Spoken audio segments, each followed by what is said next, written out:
All right, yo, what is up, everyone? Welcome to the Hard Count. These are not your usual hosts this week. In my opinion, the better ones. My name is Ben Hoyt, along with Caleb here. Caleb here, a new member of the network. Of the network. Pardon me, Caleb. How you doing, my man? Yeah, I'm great. Good to be here, Ben. Thanks for having me. Nice to be part of it. And should just say it's Callum, no stress whatsoever. But Okay. just for everybody out there, obviously just clarifying. As you can probably tell straight away, I'm not originally from the United States, and so the name has been stumbled on by many a person. Don't worry about it. Sounds good. So, of course, Callum, of course, from the United Kingdom, also known as England. I think it would be an injustice to you and the fans at home if we didn't get to know more about you. You're a new member of the network. So I just want to get to know you, generally, and of course, football wise as well, because of course, that's what the show is about. So, Callum, just tell us a little bit about yourself, some of the teams you like, just general sports, and we'll talk about football in a minute. Yeah, I appreciate that, Ben. I mean, yeah, obviously I can see your Eagles fandom runs deep straight away, so no stress on that. And as I was joking to Ben before we went live that I'm currently based in Dallas, so Ben's going to dislike me straight away. I'm not a Cowboys fan born and raised, though obviously kind of being in Dallas, there's a little bit of a I want them to do well while I'm here vibe, I guess. But no, yeah, like Ben said, originally from the United Kingdom, born and raised in London, England. Lived there my whole life up until the age of 19, basically. Then was very fortunate to get a scholarship to play soccer at a small D3 college in San Antonio, Texas. Played there for 4 years, Played there for 4 years, coached for a year, and just kind of ended up falling in love with Texas and everything about the United States as well, basically. So yeah, very fortunate to be here and glad to be part of this and part of Unwrapped. Thanks to Perry and the guys for having me be part of this. Hopefully, a different sounding voice is a good thing rather than a bad thing, I guess. And then, yeah, specifically as far as football goes, American football, I should clarify. I'm a long-suffering Miami Dolphins fan, Okay. which is basically born out of as a soccer fan in the UK. I was a very lucky to be born as a Manchester United fan in the 90s, and therefore all I knew was success. And when it kind of came to picking an NFL team in the mid to late 2000s, I guess, when I was about 15, I decided that I needed to be remaining humble to an extent. And obviously, if I was bandwagoning with the Patriots or someone like that, it wouldn't really be fun. So basically jumped on the Dolphins bandwagon. At that point in my life, I had no knowledge I'd ever spend any time in America. And my favorite animal growing up was a dolphin. I like bright colors, and certainly aqua and orange as a color scheme is bright, to say the least. So yeah, kind of fell into the Dolphins fandom, and here we are 13, 14 years later with one playoff appearance to show for it. So, they've definitely kept me humble in that sense.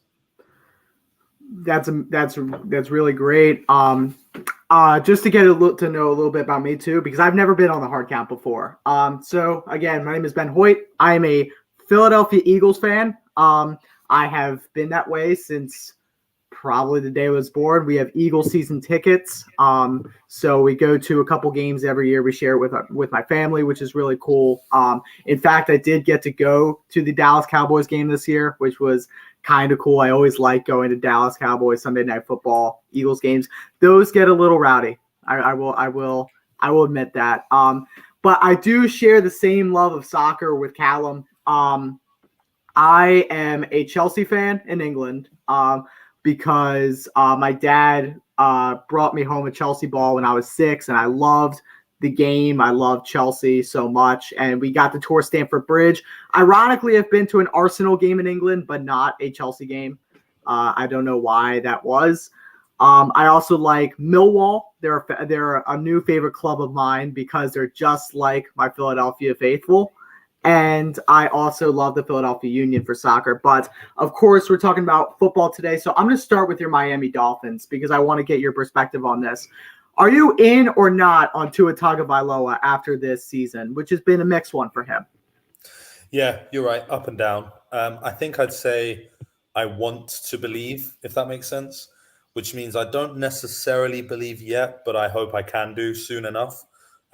The Dolphins right now are in a bit of a shambles. Obviously, the departure of Brian Flores is going to leave a significant hole. As much as I like the hiring of Mike McDaniel, Flores has obviously been building something. And that whatever happens in the next 2 to 3 years with the Dolphins, Flores' shadow is going to be over that, whether it's good or bad. So you're going to have to understand that this is all through a Brian Flores lens, effectively. Tua, I kind of love the fact that he's a lefty. He's a little bit different. He's something that most of the league don't have. And I think that's something that can be hard to game plan for, something that can be hard to prepare for. So yeah, I do believe that Tua, with the right support system around him, can be good. He's never had a run game of any kind of, quality to speak of. I really like Myles Gaskin. He seems like a good dude, but I don't believe that he's an elite running back. And really, I think that we could really do with that to help take some pressure off him from having to make big plays down the field the whole time. I love what Jalen Waddle brought. I think the offense is in a decent position. And the defense really is what has kind of been the staple of the Dolphins under Flores over the last couple of seasons, at least. I mean, really, it's a bit of a travesty because in hindsight, if the Dolphins had beaten the Jaguars in London, which is a game I was actually at the Tottenham Hotspur Stadium before I came over to Texas again, if the Dolphins had beaten Urban Meyer, which everyone else seemed to, then we would have been right thereabouts in the playoff discussion. And instead, even though you beat the Patriots in Week 18 and do the season double over them, you end up effectively one game out of the playoffs for the second season running. So it's difficult to gauge. I mean, the AFC is stacked. But yeah, I'd like to think that I still do believe in Tua on the whole. And I guess to jump in on you, Ben, straight away, because I do personally, but I don't get to speak to many Philadelphia fans either. Do you believe in Jalen Hurts? Because personally, I think he's building in, a fairly impressive couple of seasons, and I'm a big fan of his. My wife's a Sooner, so I know he's an Alabama product, but the Oklahoma tie there, I'm rooting for Jalen Hurts. Yeah, that's a really good question, and but I will say not an original question from the network. I mean, there have been some haters in this network. If you're on the stream, you know who you are. That said Jalen Hurts would not pan out successfully and the Eagles wouldn't make the playoffs. First of all, my take, Eagles shouldn't have been in the playoffs in the first place. With that team, no. I mean, Jalen Hurts did a phenomenal job getting the gang together and just executing as a unit. I mean, the defense was amazing on its own, but again, the offense needed to step their game up, and they did. They really did. And I think Jalen Hurts, while I don't know if he's a future quarterback, but I definitely think he'll be a quarterback for the next 5 years. I think that'll be his make or break situation. If, he vastly improves, yeah, keep him as a franchise. If not, all right, go get someone else. But for the time being, again, this is only his first full season in the NFL, and people are already on him. I think we should give the man a chance, just see what he's made of, see what this second season brings. The Eagles have a super easy schedule this year, aside from a few games. I know we have Green Bay at home. That's going to be a really tough one. Well, it could be. It could be. It could be. I will say Devontae Adams on his own is tough, but with any quarterback. But we'll have to see. There are a few games that are really tough, but again, you have games on the schedule like Trevor Lawrence and the Jacksonville Jaguars at home. You have a bunch of those on the schedule. Those are games you should win with Jalen Hurts. If he shows out and does what he's supposed to do, yeah, give the man a chance. If not, put him on the chopping block. See what happens after a third year. I think it's really interesting. I don't disagree with anything that you said there. I think, to be honest with you, what you mentioned there was a really key phrasing, was Jalen Hurts' first full year. Yeah. Because that says a lot. I would be remiss if I didn't needle the Patriots a little bit and say that Jalen Hurts' first full year was a vast improvement on Mac Jones' first full year. Yeah. And I know there have been some people out there who would Jones for rookie of the year this, Jones for rookie of the year that. Stop that. Jalen Hurts' first full season with Philadelphia was significantly more impressive than Mac Jones's with the Patriots. And I'm with you. I don't think there's any reason to suspect that Jalen Hurts won't continue to improve with the Eagles. Well, and also that teams are still riding with worse teams than Jalen Hurts. With worse quarterbacks than Jalen Hurts. I mean, the Giants are still running with Daniel Jones. What is this, like his 4th year? Like, they're patient with him. Why can't we be patient with a quarterback who's significantly better? I like that you wanted to get the NFC East dig on the Giants in there. I like it. That's good. I can't do Dak, though. I can't do Dak, and I can debatably do Taylor Heineke, but he's pretty new as well. So you're saying the Cowboys should move on from Dak?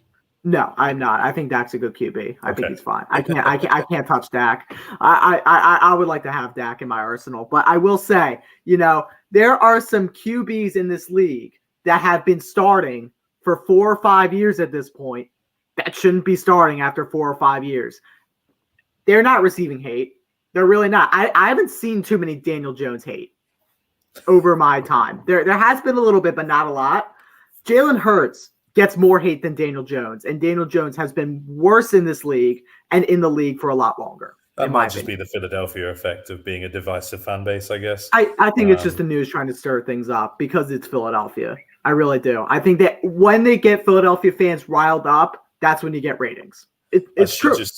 I should just say we've got Anthony Conover in the comments, who would usually be here, saying that Dak is mid at best, which is a bold take for my money. I mean, this is Anthony Conover we're talking about. Bold takes are his game. I don't want to, I don't want to go there. I don't want to insult the people who've very graciously allowed us this platform to get our hot takes off, I guess. But I'm just going to go with a firm I disagree that Dak is mid at best. I think the Cowboys are in very good position. I think if any one team vastly underperformed in the playoffs this year, for me, the underperformers were the Cowboys. I think that the Cowboys should never have lost to that 49ers team, personally. Again, I mean, Nick Foles has won more playoff games than the Dallas Cowboys since the 90s. I mean, Nick Foles 4, Cowboys 3. Does say something. I don't know that it's Dak's fault, but it wasn't Dak's decision to run the QB draw with 24 seconds left. So yeah. But moving on for a second, we have, of course, since you are from Britain, I want to touch upon the international games for a minute, because there's been a couple changes to the international games throughout the years. Traditionally they were hosted at Wembley Stadium, a renowned stadium in England. But then since White Hart Lane got torn down and you built Tottenham Hotspur Stadium, they moved it to that stadium, supposedly being better for football. You've been at Hotspur Stadium. I have not. I've only been to the Emirates and Stamford Bridge. I have not seen that stadium myself. I would like to one day. But in your opinion, do you think that stadium at Tottenham is better for football than Wembley? Without a shadow of a doubt, 100%. Firstly, just to say, so the Emirates you referenced where Arsenal play, that's where I'm from in North London. So I grew up about a 15, 20-minute walk from the Emirates Stadium, which is kind of central North London. And I guess Tottenham is getting towards northeast London, technically. Obviously, for our soccer fans out there, Arsenal and Tottenham is the North London derby in the Premier League, which is what Ben's referring to. Wembley is a very famous stadium in England that itself was rebuilt in kind of the early 2000s. They tore down the famous 2 towers of Wembley and rebuilt with now the Wembley Arch instead. I personally hate Wembley as a stadium. Really? It's really difficult to get to. It's really difficult to get in and out of. The public transport system in London is fantastic. And, I grew up not driving. I grew up on buses and trains and the underground and all these things. But Wembley is really poorly served by that public transport. Unlike here in America, where you would drive to a game in most cities and there's masses of parking, that's just not an option in the UK. Typically, there aren't big, massive parking lots. You'll have to tell me when I need to translate something. Parking lots. There aren't big parking lots at these stadiums that you can go and jump into. So, it's a really interesting question. Wembley's good for what it is, and it's the home of the England national football team, soccer team. Again, there we go. Tottenham Hotspur Stadium is state-of-the-art and built in a way that is able to house a Premier League game one week and an NFL game flawlessly the next week with no stress whatsoever. It's incredibly well built. I was very fortunate to be there twice this year for the Falcons-Jets game. I was very lucky to be a accredited member of the media with one of the websites I write for in the UK. And then secondly, I was able to be there as a fan for the aforementioned Dolphins travesty against the Jaguars. Tottenham Hotspur Stadium is fantastic. It's magnificent. It's brand new. There isn't a bad seat in the house. Whether you're in the last row of the top tier or the very front row, you've got a great seat. So yeah, Ben, when you get the time, when you get the money, I know it's not cheap to get over to the UK. It's a long flight and a long way, but we'll take care of you, no doubt, when you eventually manage to do that, because you got to have a local tour guide. So I'll make sure that you're taken care of. Sounds good. Yeah, you were mentioning the London Underground earlier. I'm surprised that Wembley is not really, that easy to get to, because when you ride the tube in the Underground, it's just, there's every single stop you could imagine. There's one for Arsenal. There's one for, the Olympic Stadium. There was even one for like Palace. I saw Crystal Palace has a stop and Wembley doesn't. That's shocking. So I don't want to do a disservice. Wembley does have a stop. Oh, they do. The problem is it's one stop and it's relatively small. So there's this famous street called Wembley Way, which basically is from the tube station. It's a long street all the way to the stadium. Getting into the stadium, less of an issue. But afterwards, when 90,000 people, half of whom are miserable because their team lost, is trying to get onto the tube at the same time, it becomes complicated. It becomes frustrating. So getting out of the stadium can be really, really annoying, to put it politely. So it's a difficult decision. I mean, nobody gets away from any sports game quickly, realistically. You've always got to walk a little bit to the car, this, that, or the other. So it's hard to really put that as a big complaint. But yeah, I would definitely say that Tottenham is a vast improvement on Wembley. But what I'm really interested about, and I know that's what we're going to go on and talk about, is I'm really interested to see how the NFL games do now that they've stretched into Germany in the Allianz Arena in Munich. As you were just saying, by the way, good points there about the tube and the Underground as well. They're going to be moving to Germany. They'll be moving to Allianz Arena, home of world-class football club Bayern Munich. They a huge, about 80 to 90,000 seat stadium, absolutely state-of-the-art facility. They'll be having a game there this year. They will also be having games at Estadio Azteca in Mexico City, and they will also be having games in England at Tottenham Hotspur Stadium.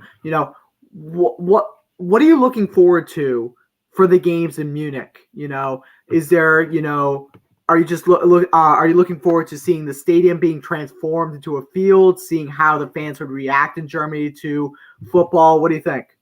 Well, so I can speak for the German fans generally and say that they are a massive football country. Do not for one second think that this is a random decision by the NFL. This is a targeted move to reach out to one of their biggest fan bases outside the US. For whatever reason, and again, I'm a little bit older than Ben, sadly, but I'm not old enough to have been around in the NFL Europe days. But in the NFL Europe days, it was massive in various parts of Europe, especially in Scandinavia and Germany, kind of in the north of Europe. So it's not a surprise by any means that the NFL has decided that Germany is their next stop. I think it's a really interesting prospect. I think Munich, I mean, again, Ben, I'm assuming you haven't been to Germany. I have not. But Munich is a wonderful city. Germany itself is an incredible country. And, we're really fortunate that, we have the opportunity now to host games there as well. It's a really, really special opportunity for the NFL to continue to grow its fan base. When you're in, like when I was in the Tottenham Stadium in London this year, there were noticeably people speaking different languages other than England who have obviously traveled from other parts of Europe, such as Germany and Scandinavia, to be there. I think what's exciting about the teams they've announced so far is that certainly in comparison to last year, where we had, you'll remember, the Falcons and the Jets and the Dolphins and the Jaguars, who I think it's fair to say are maybe four of the worst teams in the NFL generally. And now with the announcement that they've made this year that for the first time, the Green Bay Packers are going to be playing in London, which I think is huge. Packers are obviously a huge club in NFL history for very obvious reasons. Title town this, title town that. And I think that is a huge market for them. There's loads and loads and loads of Packers fans in the UK. I guess, and we'll touch on it later, it'll be really interesting to see who their quarterback is. But equally, if you're in the Mexico City game, you're getting the Arizona Cardinals. Again, I'm hoping it's still going to be Kyler Murray there. They're a great team. And then, admittedly, without Tom Brady, but in Munich, the Tampa Bay Buccaneers, who have ample amounts of talent. And you have to assume they're going to find a quarterback to go along with their incredible receiving, running back core, and defense. And I haven't even mentioned the Saints, who are also, again, a quarterback away from being a really talented team. And then obviously you've got the Jaguars. So, you can't have all nice things. So the way I look at it is we've got 4 good teams in the Jags. So, and they're pretty much grandfathered in to be in London every single year. Interesting take I've made a couple times, and I wanted to get your opinion on this. I think, in my opinion, they want to move the Jacksonville Jaguars to London. Let me explain. I think that Jacksonville is not a good place for them. I don't think they have the fan base. I don't think they have, the best ownership group.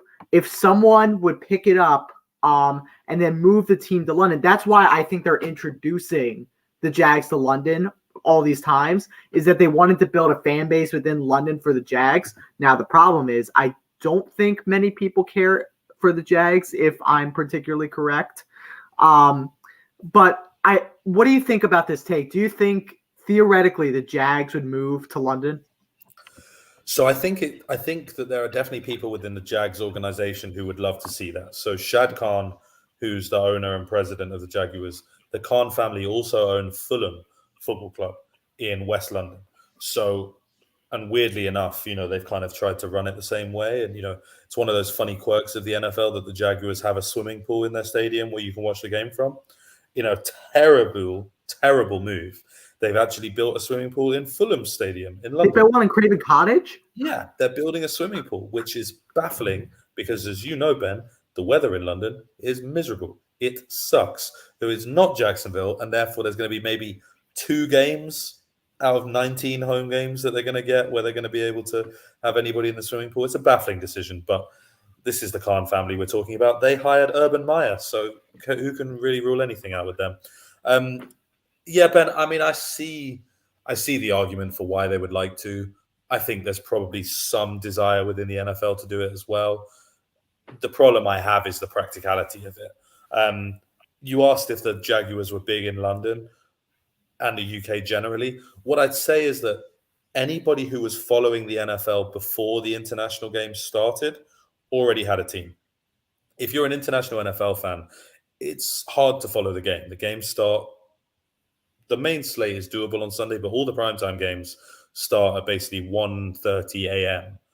In the UK. So you have to be either insane working nights or just lucky to be able to watch those games live. And I've been a combination of all of those 3. And as a result, all of these teams already have, all these fans already have teams that they cheer for. So, when the Jaguars started coming to London, I wasn't going to stop cheering for the Dolphins, for example. People who've got into it since, I think, have tended to kind of gravitate towards the Jags. They've tried to brand themselves as London's team, if you like. So I have some friends in the UK who do cheer for the Jaguars. It's not everyone, but it's certainly not nobody. So it's an interesting. And I would say that, despite the Dolphins' history, and the Dolphins definitely have a fan base in the UK, there were probably a shade more Jaguars fans in the stadium for the Dolphins Jaguars in London this past fall as well. The long story short, Ben, is I'd love to see it happen, but I just don't think it's realistic. In that I think you'd have to play the entire home schedule in a row and then the entire road schedule in a row. You wouldn't be able to fly back transatlantically every week. It would just be impossible. I mean, how do you see it working?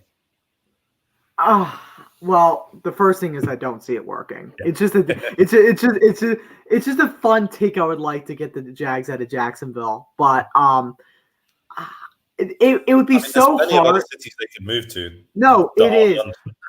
It's hard because you have to do like the red eye every week. where you just have to fly overnight, land at some city, get barely any rest, then go to training.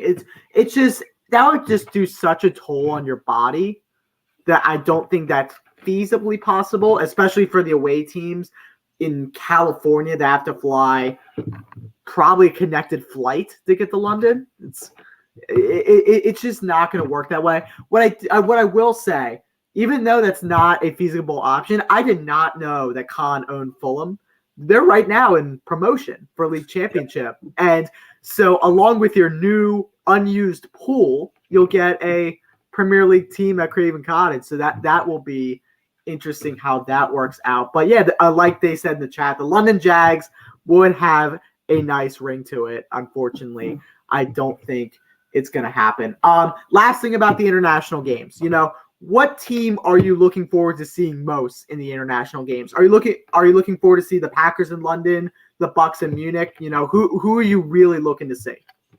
It's a difficult question to answer because until I know the matchups, right? So for example, I attended the Patriots-Buccaneers game at Wembley in October of 2009, when Tom Brady was at the peak of his powers and the Buccaneers were at the real depths of their downturn. So this was the Buccaneers team that would eventually go on to draft Jameis Winston and start to rebuild a little bit. And the Patriots annihilated them 40-something to 10 or thereabouts. And so while I was happy to see the Patriots, and, I can go to the grave saying that I saw Tom Brady play live, I also had to watch that Buccaneers team, which was not exactly great. So if the Packers end up playing the New York Jets, count me out, But if the Packers end up hosting somebody worth watching, then count me in. I think on paper, the Packers are the headline name because they're the last team who hadn't been outside of the US for a regular season game to this point. So I think it's interesting to see that's finally happening. The conspiracy theorists out there will say, well, is that another sign that Rodgers is leaving? Maybe all this time Rodgers was refusing to go to the UK or go outside of the US. Selfishly, I'd like to see Aaron Rodgers go to the UK and play a game, which probably tells you what I think is going to happen with the Green Bay Packers QB position anyway. I love the Arizona Cardinals as a team. I was really disappointed in the way their season ended, and we can touch on Kyler's ultimatums a little bit later on. But I'm excited to see the Packers and the Cardinals for sure. I think they're two of the most exciting offenses in the league when they're on song. Definitely. It should be a great international slate this year. The matchups will be to be determined. Who knows? Maybe the Eagles will be on that list. We'll see. They do have the Packers and the Jags on the schedule. So we'll have to see if those games are moved. But we'll touch on that a little bit later. All right. So there is football in the spring now in the U.S. And not only one league of spring football, but two. Usually, these leagues that form up in the U.S. in the spring tend to go out of business pretty much right away. We've seen that with the USFL in the 80s, 90s, whenever they played. Before I was born. That's what I'm just going to say. We saw that recently with the Alliance of American Football, and we've seen it with the XFL, who have made a return with a lump sum of money from Dwayne Johnson. Now, the XFL returns, the USFL returns, but the USFL may be on hold as the former owners of the teams are suing Fox Sports over the rights to the USFL. First of all, I'm surprised that some of these owners are still alive. That impresses me the most. That's the first thing. That just wanted to get that out there. Number two, what do you think of this lawsuit? Do you think the USFL will get around it? It just feels so unnecessarily petty to be suing over a league that was around for 3 years in the 80s, like you said. I mean, I guess at the end of the day, your intellectual property is your intellectual property until you die, but it feels completely unnecessary and really quite annoying. I think the rest of us are, and I'm speaking for the general population here, but I think I'm an average fan in saying that I'm quite interested to see how spring football goes. I mean, there were things about the AAF that were good, and there were things that were not. There were things about the XFL last time, including their video review system, that were really good. And, we hope that they continue to innovate, as obviously we'll get to with their partnership with the NFL. I'd be surprised if they weren't able to get around this. You don't start a league without having good lawyers, especially not when you're in with Fox. Whatever we think of Fox as a company on the whole, Fox Sports tend to produce pretty good content, and I think they'd likely be pretty airtight on what they're doing. So I'd be really surprised if this was something that actually didn't get off the ground in the end. But yeah, it's an inauspicious start, shall we say. I mean, some of the names themselves, you do wonder if they just had an imagination barrier to create some new ones, because the Houston Gamblers, the Tampa Bay Bandits. I mean, the Tampa Bay Bandits is like if you ordered the Tampa Bay Buccaneers on wish.com. That's what shows up is Tampa Bay Bandits. I mean, it's not really great. New Orleans Breakers. I know, Ben, you're going to be a huge Philadelphia Stars fan, 100%. It's just, there's some interesting bits to this, which I'm really not sure about. But, it'll be interesting to see how it goes. I mean, I'm kind of the opinion that more football isn't a bad thing, certainly because the offseason is very long and we all love draft season. We all get into that. But I'm not going to be sad to see more football on TV in the spring. Well, okay, let me give a little bit of a take to this. I believe what the XFL is doing with partnering with the NFL is a good thing. Don't get me wrong. The only thing I don't like is that they're playing in major cities with a team. Now, let me expand more on that. What I think the Alliance did really well, and why I thought that they would be the first successful team, is that they were in major markets without a team. Where they were in San Antonio, they were in Birmingham, Alabama. I mean, they were in teams. They were in cities that don't have a team that could draw interest. And if you partnered with the NFL, with these cities that didn't have a team, you could form sort of like a minor league football type of thing that could be successful. Like, honestly successful.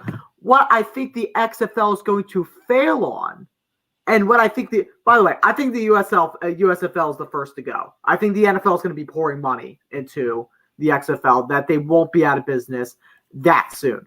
At USFL, I think they'll be out of business because they're in Philadelphia. They're in New Orleans. They're in cities with teams already. Do you think the radio stations are going to be talking about the Philadelphia Stars? Well, let me answer that question for you. No one cares. I mean, absolutely no one cares. Sports nerds like myself, yeah, we'll care. Yeah, we'll watch a game because it's something from our city that's football, and we'll watch it.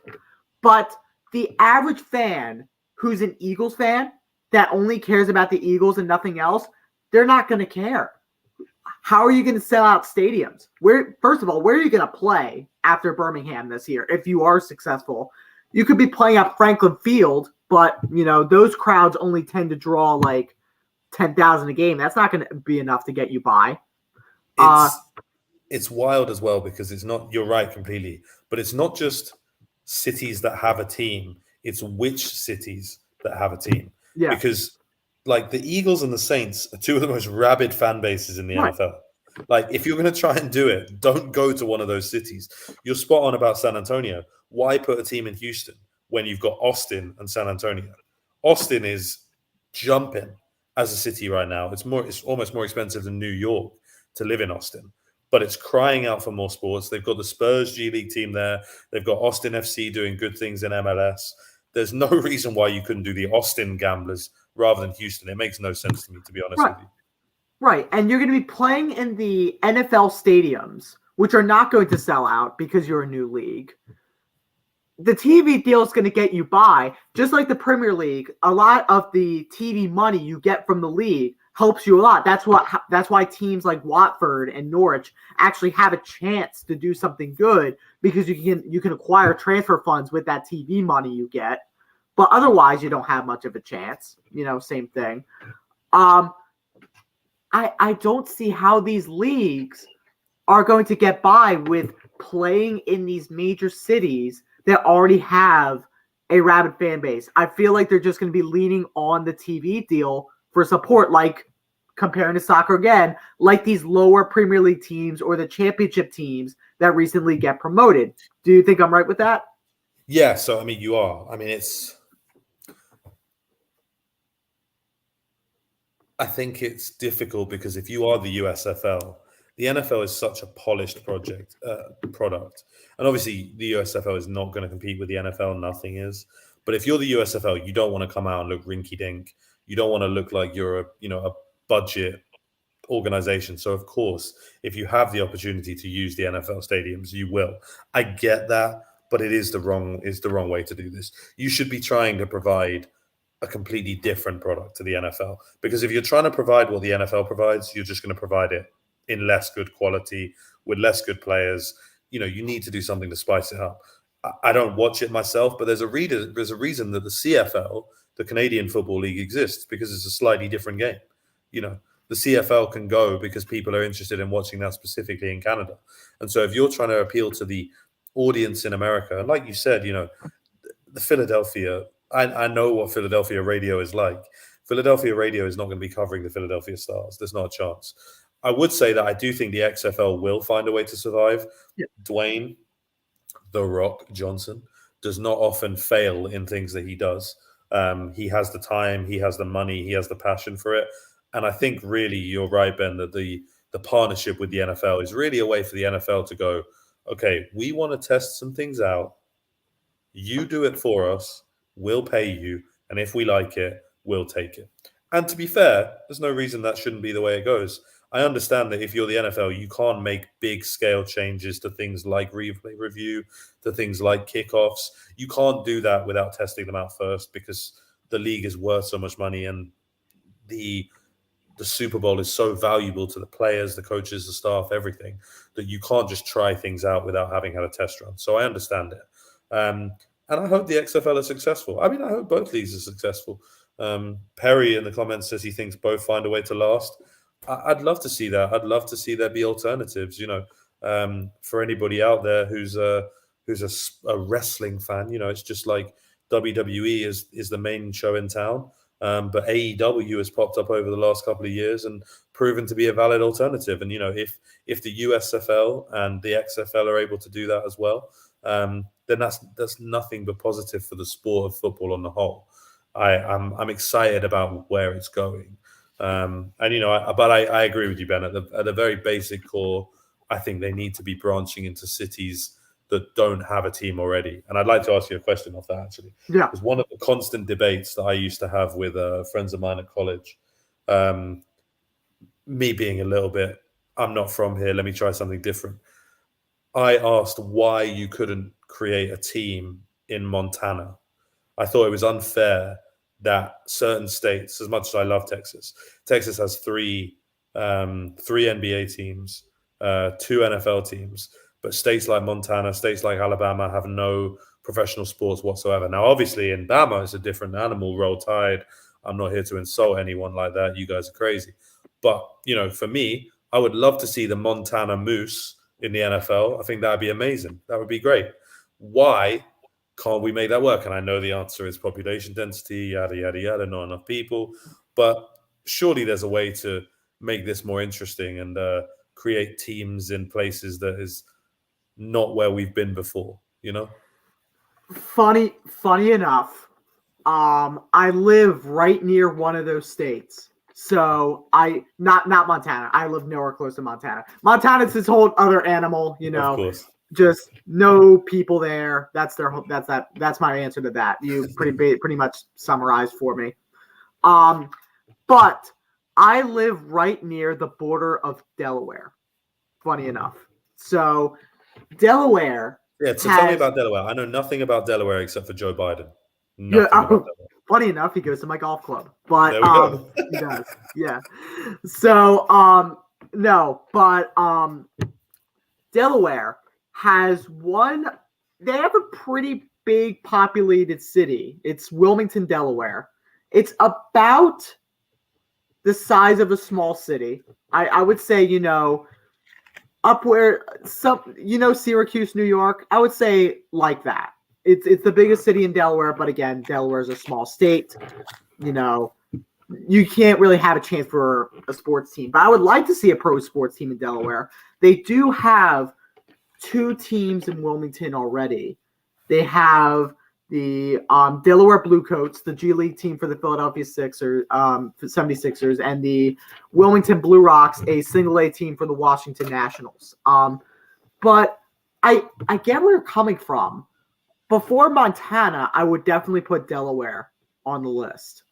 I think Delaware is just even though there's a whole lot of nothing in most places, when there's a city like Dover or Wilmington, you know, you get a lot of people to show up. They have a NASCAR race in Dover every year, brings 100,000 people.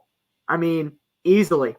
So I think having maybe not even a team, but having an event in one of these states would be worthwhile.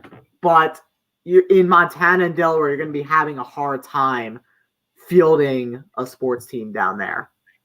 That makes a lot of sense. Especially the other point I have to give to like Delaware and to some of these small states, even Montana, is just that some of the roads, the systems of just how people drive, I don't think it's ready for, you know, having a centralized area where you're going to be bringing in 100,000 people. It's just traffic's going to be through the roof. You know, New Jersey's found a way to do it, partly because New Jersey finds a way to deal with population. Delaware, some of these other states, I don't think they can do that. Yeah, I mean, you know, I guess in my head, you know, most cities in the UK have a soccer team, whether they're a Premier League team or a Championship team, League One, League Two. And so obviously a much bigger country over here. Right. But it baffles me that there could be no professional sports within 4 hours drive of someone. That just feels weird to me with a country as sports obsessed as the US. Yeah. And just to touch on that for a minute, you know, for those who don't know, the rankings in England go Premier League, Championship, League One, League Two. Then you get to the Vanaramas, and then you get to the down low. The fact that you even know the word Vanarama is impressive. Thank you. No, but you have these small clubs everywhere in England. You know, I used to follow a team called Shrewsbury Town in League Two, so that is not like a big place in general. But they have it's not a big place. No, they have a club to go and support. And I sort of get that to a point where, like, America's sports would be so cool if we had that, you know. You would have, like, your lower league teams, you know. You would have, like, an Ipswich Town or, you know, let me think of another one, you know, Barnsley or Wickham. You know, some of those type of low-level teams in America. I get what you're saying completely. Now that makes me excited. Now I'm saying, you know, why can't we have like a USFL team in Montana? Like you're picking some really interesting teams at random here, which I respect. And in the comments, Perry is hearkening back to a show that we did on the day of the Super Bowl, where we ended up talking between me, Perry, and Dustin about relegation. And so, you know, you mentioned it earlier, and I was going to jump in there and say so.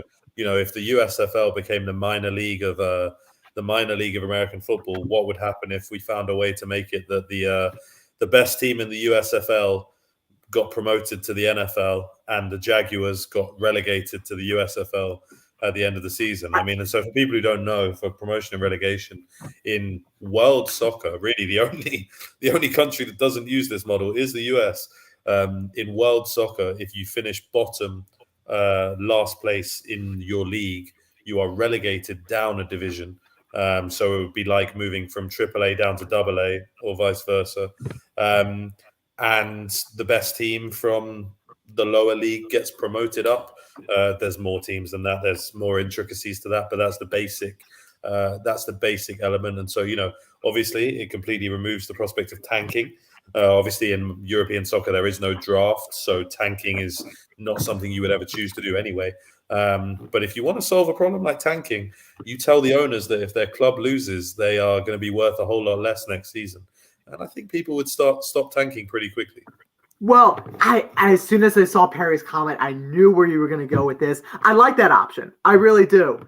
Like you said, England doesn't have a draft. Like I mentioned earlier, a lot of the money that the English soccer, teams get in the Premier League is from the TV deals, and that's what they really use for their transfer funds. Now, NFL, obviously that's different. You have a draft, you have an advantage there. But it takes away the possibilities that the Jaguars or the Jets can tank, or the Sixers do like a process thing. Like, that can't happen, because if you're in the bottom, well, first of all, we're gonna get into this a little more. This is gonna be fun. We're gonna do like a hypothetical thing before we're done. However many teams go down, you need to avoid that spot, or else you're going down. And the players, they're gonna be restless. They're gonna want out of your team. They want to be traded, or if you're England, they want to be transferred. They want to be sold. You don't want that for your organization. So you're going to try every single bit of your power, even if you're having a bad season, to stay up. I like that possibility. And then if you're the USFL, you're going to try to get a ton of talent from practice squads, hidden talent that one day can turn really big and can make it in the NFL. Because what we've seen from the championship in the Premier League is that if you can get a really young guy from league championship that can really hold their own in the Premier League, and then you get a bunch of transfers to, circle around that player, you're going to be successful. If you can't find that, you're going to be going down real quick, and that's why we see a lot of league championships go down their first year. Now, the NFL and the USFL, it's going to be hard to compete with the best athletes in the world. It's a little different than soccer. It's a little different, to say the least, where there's a bigger gap in talent. Actually, the jump from League One to Championship is a big jump, and Championship to Premier League is also a big jump. But I would say it's an equal jump, and it's definitely going to be hard athletically for the USFL and the NFL to compete together. But I do like the possibility to stop teams from tanking. Yeah, I mean, it's kind of the impossible dream, isn't it? Because you can't get rid of the draft. So how do you combine the draft with promotion and relegation? And this is why, as you said, it's a complete hypothetical. And I know we're splintering here in 1,000 different directions. But it is interesting. I mean, I agree. I love the idea of stopping tanking. I feel bad for the players who are on teams whose organizations are clearly just not trying to win. It can't be any fun in any league, especially, you look at teams in the NBA as well doing it, and it's a shame. But it is what it is. I mean, the reason, and this is going far too in depth, and it's kind of an interesting sociological study of America as a country, in actual fact. For a country who is historically, and we won't get political, I promise, but for a country who historically is afraid of socialism and communism, and a country who loves sport as much as America does, it is incredibly ironic how socialist and communist American sports are. The basic idea of parity being that everybody in the NFL is designed to go 8-8, or now 9-8 or 8-9. But the concept being that the best team gets the last draft pick and the worst team gets the first draft pick, with the idea that constantly you're rejigging to try and level the playing field. That's a socialist idea, which is very ironic considering America as a country and its capitalist roots. The concept of that in sports is really interesting. Now, equally, the irony of that in the Premier League and things like that being that the richest clubs will always be the richest clubs. Some clubs you can see, like Newcastle, have been bought by rich owners and are now going to get richer. And, Manchester City were nowhere a decade ago and are now one of the biggest clubs in the world. So things can change just when you throw money at it. But at the end of the day, there is not a billionaire to go around for everybody, if you know what I mean. So the NFL is run as a monopoly. They split revenue. They allow every owner to make money. And it's designed that way so that all of the owners know that this will be profitable. If you spend the billions of dollars to buy a team, you're going to get return on investment.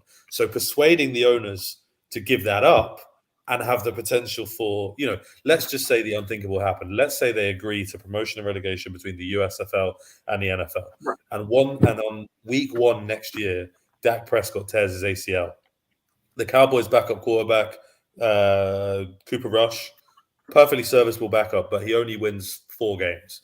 The Cowboys go 4-12, 4-13, and by virtue of the tiebreakers, the Cowboys finish last in the NFL.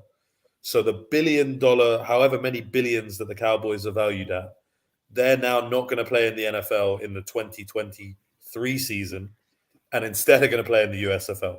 So immediately the USFL's value skyrockets, but the Cowboys' value plummets, and probably the NFL's value plummets as well.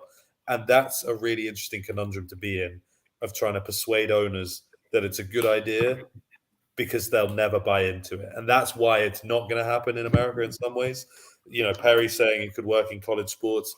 I'd love it to work in college sports, and we can get there. You know, I played for a D3 soccer team that was good enough to compete in some elements of D1. And, you know, you don't necessarily get the chance based on how the NCAA is built. And that's a whole other discussion for another day about the NCAA. I'd love to see promotion and relegation, but who knows how that's going to work. Well, funny enough, I was just thinking about this when you were talking about, you know, relegation in the NFL. Let's just hypothetically say one team goes down, because I know England is 3, but that's going to be a little bit too much for the U.S. Let's say one team goes down. Let's say it's the Jacksonville Jaguars. You know, a lot of teams struggle getting back up. They really do. I'll bring one example. This is the one I was really thinking about. Sunderland, a team that never went down before, went down, lost all their talent, went down again, and they're still in League One. I mean, This is a team right next to Newcastle United. I mean, 60,000, 50,000 seat stadium each. And they're playing in League One because they lost all their talent and their support from their fans, and their organization has gone to shambles. You know, that could happen to the NFL. So what we're saying about motivation is that if you're that 20th team, you're going to lose your fan base. You're going to lose your tickets. You're going to lose your players. It's going to motivate you, even if you are, you know, 5 and something, X number. You know, you're going to try hard. You're going to try hard at week 18. You're not going to be benching your players. It could solve all those problems, although is a dream scenario, which, by the way, I think even Sunderland is struggling in League One now, to be completely honest. It's bad down there, but that's a whole nother topic. Leeds United were out of the Premier League for near as damn it 20 years. Yeah. And, you know, they're back in it now, and they're doing okay, surviving, it looks like, but 20 years is a long time. And it's difficult. It's really difficult. But on the other side of it, if you're a USFL team and you can get really successful, you know, building your way up, you can stay there for a long time. Just to bring 2 examples from the soccer world, Swansea City, that's your first example. Literally started from the bottom, built their way up super fast, and stayed in the league for 9 years before they went down again. Now they're struggling down at Liberty in Wales. But they really, you know, stayed up there for a long time. Second example I'm going to bring, Southampton. They have superb youth academies, and I think that could be a whole nother issue. You know, if you can take stuff from the practice squad and build up your own football players, that would be cool as well. But if you have, you know, the youth like Southampton did and can continue getting the youth, you could stay up in the NFL for a long time as well. Southampton, by the way, is still in the league. I think it's been like 10 years at this point, at least 6 or 7. I think they came up in 2014 or 15. I want to say 6 years. Came back up, so 7, 8.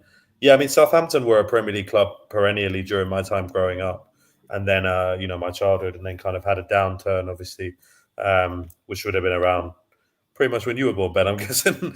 But yeah, then they've done really well. It's an incredible situation, really, to be kind of involved in promotion and relegation. And yeah, I mean, you know, I'm sure this is a conversation we'll have in far more depth as we go on, because, you know, we've got plenty to talk about. But we should probably just touch on a couple of free agency stuff right before we wrap up. And, Ben, obviously, I want to get your take on probably the biggest news out of today is that the Giants are potentially open to fielding calls for Saquon Barkley. I don't want to get into the discussion of should you draft a running back in the first round, because I can probably tell what your opinion is, and I want running backs to mean more, but they just won't for a while to come now. But yeah, Ben, if you're the GM of the Eagles, do you see Barkley as an upgrade on Miles Sanders? And No. would you be even making a phone call to the Giants about Saquon? No, I don't. So listen, we've had this situation before. We have. After Shady McCoy, I believe this was after Shady McCoy, we made a call to the Dallas Cowboys, and we got Demarco Murray. That was the big running back signing. He was a stud in the league before, had some injury issues, but was coming to Philadelphia to break out, and then his body broke down. That's what happens to running backs. Their bodies just break down. And with injury issues like Saquon, I don't foresee him being in the league much more than 2 years after this. I think he'll be pretty much done. Running backs and wide receivers are just such a short-lived NFL career. You have 5 or 6 good years where your body's in peak form. Oh, my automatic light just went out. I'll deal with that later. But you have 5 or 6 good years, and then your body just starts to break down. It's just how it works. It's a tough position. 20 times a game, you're asked to take the ball, run as fast as you can, and get hit as hard as you can, and just keep up physically for 17 weeks now. That's hard. That's a hard thing to do. And I think Saquon, with the injury issues he's had, and he's not going to get any younger, I think he's just going to not last as long. So that's why I think the Giants are trying to get rid of him.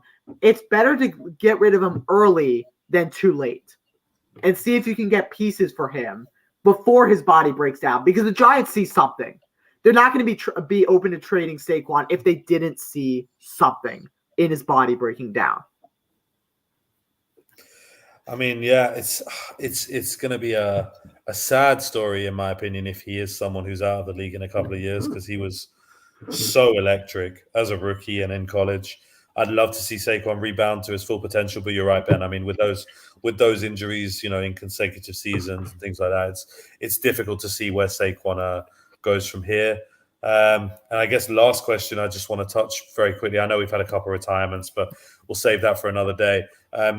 This cryptic Aaron Rodgers Instagram post, I know he went on Pat McAfee's show and basically downplayed it. But if you're a betting man right this second, where do you think Aaron Rodgers is playing his football next season?